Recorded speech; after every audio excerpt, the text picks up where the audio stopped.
Malgré toutes les facilités mises à notre disposition, beaucoup d'entre nous ont choisi la fainéantise, l'étroitesse d'esprit, mais surtout le refus d'apprendre. Aujourd'hui, nous avons l'information. Et que faisons-nous avec? Absolument rien. Personne ne cherche à réellement s'instruire. Personne ne cherche à comparer, à questionner, ni à faire une bonne critique lorsqu'il tombe sur un certain style d'information. En même temps, c'est un petit peu normal, c'est un petit peu compréhensible. Ça fait des décennies maintenant que nous sommes manipulés pour avoir un certain style de pensée. Nous, notre ère, notre génération, nous sommes passés maîtres dans l'art de créer des problèmes, autant à nous qu'à d'autres. Parfois, nous sillons même la propre branche sur laquelle nous sommes assis sans le savoir.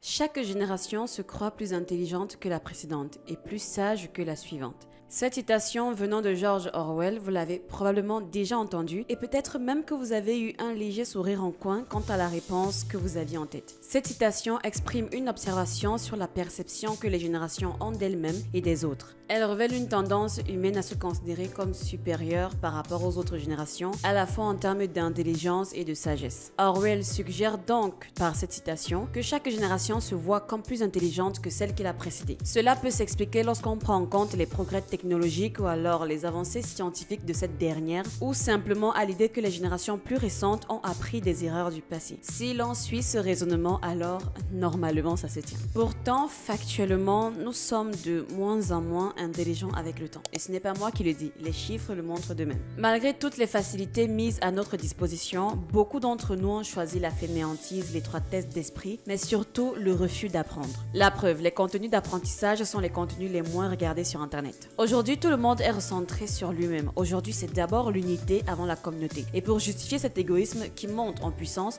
on dira que les temps sont durs. Mais plus durs que quel temps en réalité? Les gens avant n'avaient pas la vie facile, loin de là. Ils n'avaient pas du moins nos facilités si vous préférez. On dit toujours qu'à l'époque, les choses coûtaient moins cher, les choses étaient plus faciles. Mais c'est normal, l'argent avait plus de valeur que maintenant et ce n'était pas pour autant qu'ils en avaient beaucoup. Non, loin de là. L'argent n'était pas aussi facile à avoir. Les gens bouclaient leurs mois avec des sommes foutrement ridicules, mais c'était parce qu'à l'époque, jumelés avec de bons calculs, ils parvenaient à rentrer dans leurs frais. Un petit peu comme nous aujourd'hui, vous voyez. Et si on parlait même des gens d'avant, ils ont grandi dans un monde où, par exemple, l'information n'était pas facile d'accès, mais ils ont tout de même pu se battre avec ce qu'ils ont réussi à avoir. On sait tous que le savoir, c'est le pouvoir. Un gouvernant qui règne la tête vide se fera vite renverser, ou alors à défaut ne sera que un gouvernant de pacotille. Ce ne sera pas lui qui gouvernera, mais ceux dans l'ombre qui pourront le manipuler à souhait afin qu'il fasse comme ils l'entendent. Donc, regardez un petit peu ceux qui étaient là avant nous. Regardons attentivement ce qu'ils ont eu à faire avec le peu d'informations à leur disposition. Aujourd'hui, nous avons l'information, du moins rectification. Elle est un petit peu plus facile d'accès qu'auparavant. Et que faisons-nous avec? Absolument rien. Personne ne cherche à réellement s'instruire. Personne ne cherche à comparer,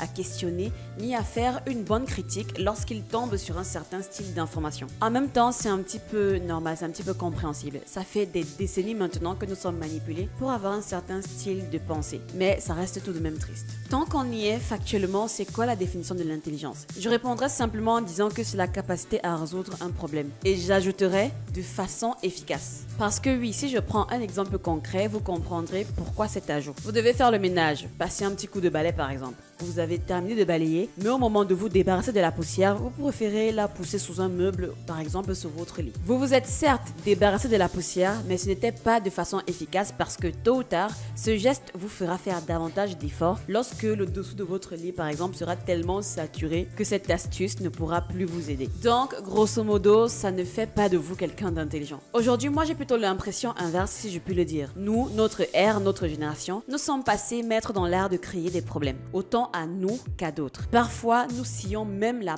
propre branche sur laquelle nous sommes assis sans le savoir. Et il n'y a qu'à voir la façon avec laquelle aujourd'hui nous nous dissocions les uns des autres, même à l'intérieur d'une seule et même communauté. L'humain, dans une certaine mesure, est devenu la donnée la moins fiable dans l'équation de la vie. Et pour cela, il suffit d'ouvrir une vidéo sur n'importe quel réseau social et de scroller un petit peu pour tomber sur une bataille dans les commentaires. Des gens qui ne se connaissent même pas, mais du simple fait d'opinions divergentes, ont décidé de se haïr et de s'envoyer des commentaires vraiment odieux. Et vu que cette chaîne a pour principale thématique la psychologie des relations et interactions, d'abord humaines, donc sociales, et ensuite homme-femme, je vais donc me permettre de m'y pencher un petit peu dans cette vidéo réflexion. Lorsque vous tombez sur des posts ou des vidéos où l'un des deux sexes se plaint de l'autre, le nombre de personnes touchées, brisées qu'il y aura en commentaire est tout simplement phénoménal. On a l'impression que personne n'a un passé sain sain, dans le sens où, merci de me laisser préciser, personne n'a jamais eu une expérience saine avec ses partenaires. Je n'ai jamais vraiment vu des gens dire que voilà, moi dans ma vie, aucun homme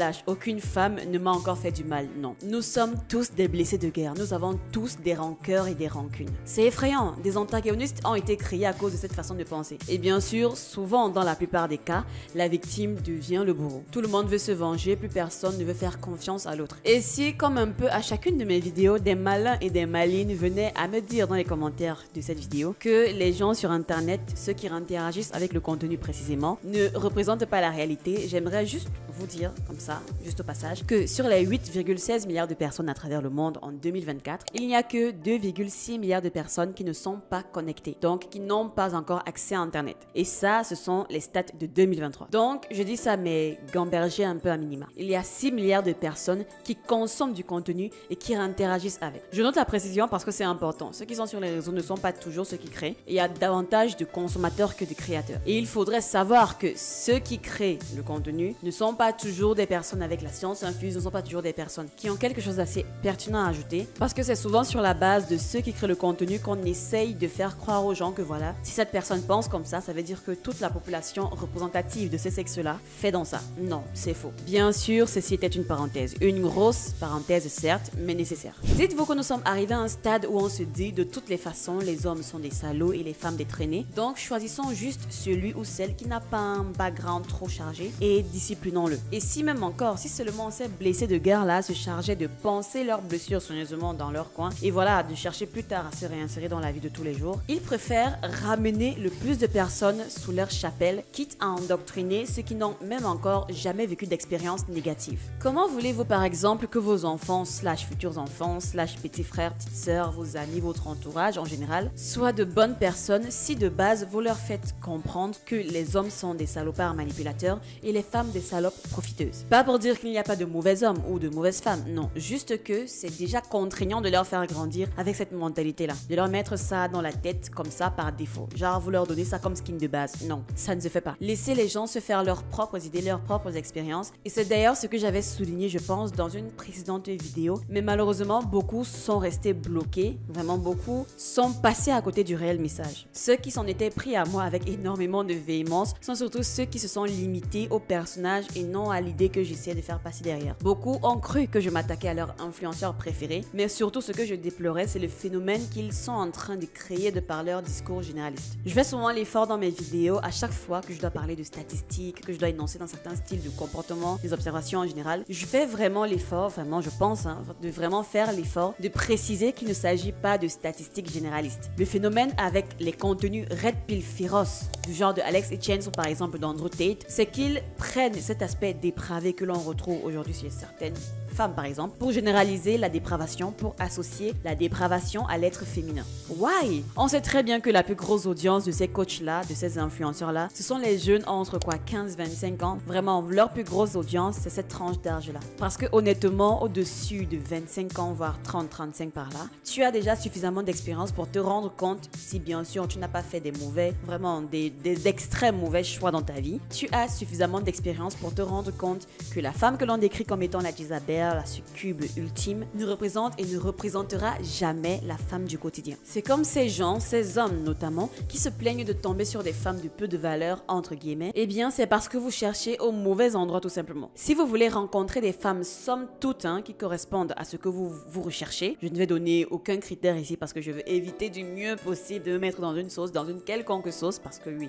vous aimez bien ça. Si vous voulez une femme comme vous les aimez, cherchez dans les endroits qu'elle fréquente, cherchez les endroits qu'elles aiment. Ne vous attendez pas par exemple à arriver sur Tinder et trouver la femme idéale dont vous avez toujours rêvé. Parce que la femme idéale dont vous avez toujours rêvé considère probablement des applications comme Tinder comme un endroit où il n'y a que des charros par exemple. Alors forcément, elle ne s'y inscrira pas pour chercher l'amour de sa vie. Et donc, comme des gens comme ces coachs-là vous disent que voilà, les femmes sont X, les femmes sur Tinder, les femmes sur les réseaux sociaux sont Y, c'est normal, c'est tout à fait normal. Mais ce que ça crée chez vous, c'est que ça vous matrixe, ça construit en vous un ressentiment que vous n'avez même jamais expérimenté. Et c'est ça le souci. Et je crois que j'en ferai une vidéo vraiment. Je crois que j'en ferai une vidéo à part entière, je l'espère. Faudrait vraiment que je note ça quelque part. Les contenus red pill violents de ce genre, vraiment très coup de poing comme ça, font en sorte de faire naître des ressentiments chez ceux qui consomment ce contenu-là. Parce que à la longue, à force qu'on vous répète incessamment que les femmes sont X, Y, Z, ou à contrario que les hommes sont X, Y, Z, je ne vais pas citer, vous savez très bien ce qu'on vous dit dans ces vidéos-là. À force d'entendre ça au quotidien, ça vous matrixe. Vous pouvez le nier, vous pouvez même dire que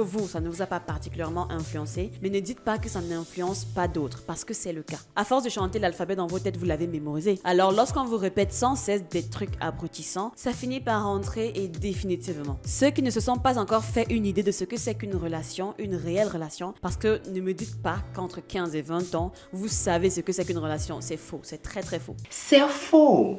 Je ne sais pas qui vous a dit ça, mais c'est faux. Je ne sais pas pourquoi vous pensez que c'est vrai, parce que c'est faux. Vous n'avez pas suffisamment de maturité, vous n'avez pas suffisamment d'ouverture d'esprit pour faire des choix, des concessions suffisamment intelligents, suffisamment réfléchis pour vous permettre de bâtir des relations stables et intéressantes. C'est vraiment ce souci-là que j'ai avec les contenus de ce genre, vraiment. Il y a souvent un sentiment que la société a évolué et que cette évolution s'accompagne nécessairement d'une meilleure compréhension du monde. En même temps, chaque génération se croit plus sage que celle qui suit. Et justement, cette attitude reflète un petit peu une méfiance envers les jeunes, perçus comme moins expérimentés et moins sages. Cela peut aussi être lié à un sentiment, je sais pas, de nostalgie, où en fait la génération actuelle pense que les jeunes d'aujourd'hui manquent de qualités que l'on avait autrefois. Pour en revenir donc à la citation d'Orwell, elle met en lumière un paradoxe que chaque génération se place au centre en se considérant comme le point culminant entre une époque moins éclairée et un futur moins réfléchi. Cela peut être une manière pour les individus de justifier leur propre vision du monde, de renforcer leur identité collective et bien sûr de se rassurer face aux changements constants de la société. Et c'est pourquoi je comprends un petit peu, vraiment, je ne suis pas en train de dire que je justifie leur façon de penser, mais vraiment je comprends un petit peu pourquoi les personnes plus âgées voient les jeunes comme étant des gens perdus, parce que ayant traversé des choses et voyant les choses qui sont en train de se passer sur leurs yeux, ils se disent mais comment est-ce possible qu'ils peuvent tomber dans ce panneau-là par exemple. Je n'imagine même pas ce qu'un monsieur en ce moment de, par exemple, 50-60 ans, se dirait en voyant tous ces gosses entre 15 et 25 ans qui se la jouent misogyne, qui se la jouent misandre. Je me demande bien ce qu'il en pense. Aujourd'hui, nous avons une plus grande facilité d'accès à l'information, mais nous ne nous dirigeons pas toujours vers les bonnes personnes pour apprendre, nous ne faisons pas toujours les bons choix, nous nous tournons toujours vers ceux qui crient le plus, vers ceux qui font le plus de bruit, mais il faudrait comprendre qu'en réalité, ceux qui font le plus de bruit ne sont pas toujours ceux qui prêchent la bonne parole. Façon de parler bien sûr. Parce qu'aujourd'hui c'est ça, si tu veux te faire remarquer, sois bruyant. Si tu veux te faire remarquer, sois bizarre, sois différent, pour ramener beaucoup plus de personnes sous ta chapelle. Et parfois même nous cherchons à apprendre, mais les grands médias nous ventilent, nous vaporisent des informations tellement abrutissantes au quotidien que nous suivons et que nous consommons sans réellement se poser des questions derrière. Donc d'une certaine façon, ce n'est peut-être pas toujours de notre faute. Alors sommes-nous plus intelligents que nos ancêtres? Sommes-nous plus intelligents que les gens d'il y a 100 voire 150 ans? Dans tous les cas, je suis curieuse de savoir votre réponse, alors mettez-la en commentaire, bien sûr en restant poli et courtois, j'insiste. Et on se dit à bientôt dans une prochaine vidéo. Ciao!